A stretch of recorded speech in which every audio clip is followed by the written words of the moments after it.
If you only know the UN from headlines, you probably think it's either a world government that should just stop wars or a talking shop that can't seem to do anything. Both are wrong.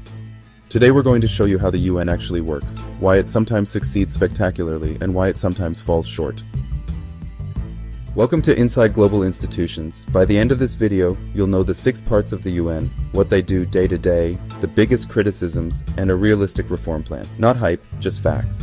If you find these videos interesting, please like and subscribe to support our work. The UN is not a world government. It's an organization of sovereign states, 193 members, founded in 1945 with a charter. The UN's authority is what countries gave it, and its power depends on their consent and resources. The Charter creates 6 principal organs: the General Assembly, the Security Council, the Economic and Social Council or ECOSOC, the Trusteeship Council, the International Court of Justice, and the Secretariat. Think of the UN as 2 things at once. 1. A political hub where states debate, vote, and authorize. And 2. A global operations network that delivers peacekeeping, humanitarian aid, and development support through agencies and field missions. The General Assembly is universal. Every member has 1 vote. Resolutions usually recommend rather than compel, but they shape global norms and elect leaders across the system. The Security Council is where binding decisions on peace and security can be made.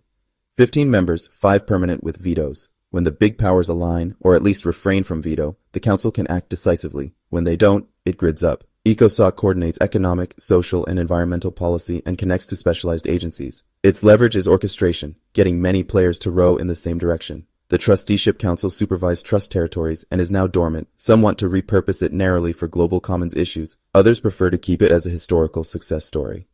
The International Court of Justice settles state-to-state legal disputes and gives advisory opinions. It doesn't have its own police, but its judgments can change behavior by clarifying the law and raising reputational costs. Finally, the Secretariat, the UN's civil service, runs missions, moves supplies, writes reports, and the Secretary General does quiet diplomacy.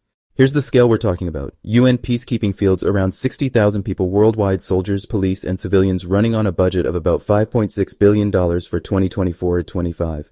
By the end of 2024, the United Nations High Commissioner for Refugees estimated about 123 million people were forcibly displaced. And in 2024, the World Food Programme helped roughly 124.4 million people get food on the table. Peacekeeping and political missions protect civilians, support ceasefires, and help rebuild security institutions when mandates match the resources and politics on the ground. Humanitarian teams negotiate access, run airlifts and convoys, and increasingly use cash assistance when markets work so people can choose what they need most. On development and norms, the UN helps governments reform systems, convenes everyone from finance ministers to city mayors, and keeps score on global goals like the SDGs.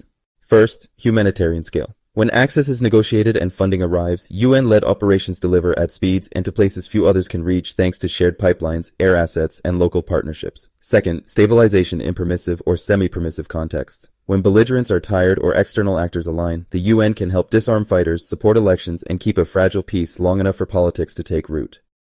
Third, norms for life. From human rights to the Sustainable Development Agenda, the UN sets expectations. Those norms filter into national laws and corporate standards. Fourth, legal clarity. The International Court of Justice has helped diffuse tensions in border and maritime disputes and clarified obligations through advisory opinions, giving diplomats a legal map to work from. Let's be blunt. The biggest drag on the UN is great power rivalry. If a permanent member plans to veto, the Security Council can't act even in extreme crises. That's by design. The veto kept the great powers inside the system in 1945, but it also means deadlock today. A second problem. Mandate means mismatches. Missions are sometimes told to protect civilians across vast territories without the mobility, intelligence, or medical support to do it. That gap breeds disillusionment and risk for civilians and peacekeepers alike. Third, fragmentation. Earmarked funding and agency competition can split efforts into disconnected projects, making it harder to invest in prevention and long-term resilience. Fourth, accountability. Misconduct or opaque contracting in any part of the system undermines trust. The UN has added safeguards and investigative capacity, but survivor-centered remedies and open data must be non-negotiable. In authoritarian or hybrid regimes, consent can be transactional. Governments may want UN resources and legitimacy while restricting reforms and access. To avoid becoming a fig leaf, mandates need clear political strategy, protection that is sized to real reach, and alignment with regional diplomacy. Okay, so what can we fix without changing the UN Charter? Here are 7 practical moves. First, veto restraint and transparency. Use the General Assembly's veto rule, active since 2022. Every time a veto happens, there should be a public explanation and a real debate. Over time, build a basic norm: no vetoes when mass atrocities are at stake. Second, match mandates to resources. If the UN is told to protect civilians, the resolution should include a one-page checklist of what's needed: helicopters, vehicles, medical support, and interpreters, plus a timeline to get them. If countries won't supply it, shrink the mission to what's realistic. Third, quarterly scorecards. Every mission should get a simple dashboard, updated every 3 months. It rates 3 things: capability, do we have the tools? Consent, do key players actually allow this to work? And cohesion, are UN teams working together? The scorecard also lists fixes with deadlines. Fourth, 1 UN field teams. Put the political, humanitarian, development, and human rights leads in the same place. Share one plan, one set of data, and one set of goals. Judge success by shared results, not separate projects. Fifth, a prevention compact. Create flexible, multi-year funds that can move fast when early warning signs and political openings appear. Stopping a crisis costs less and saves more lives than responding after it explodes. Sixth, stronger accountability. Make oversight independent, publish contracts by default, and provide survivor-centered support when harm occurs. Trust isn't just nice to have, it's what keeps access open and partners willing to help. Seventh, better representation. Start now, build over time. Improve Security Council habits today by letting elected members lead more drafts and holding more open meetings. Keep negotiating a modest expansion that includes meaningful worldwide representation. Bottom line, none of these require rewriting the rules. They're practical steps that make the UN more honest about what it can do and better at actually doing it.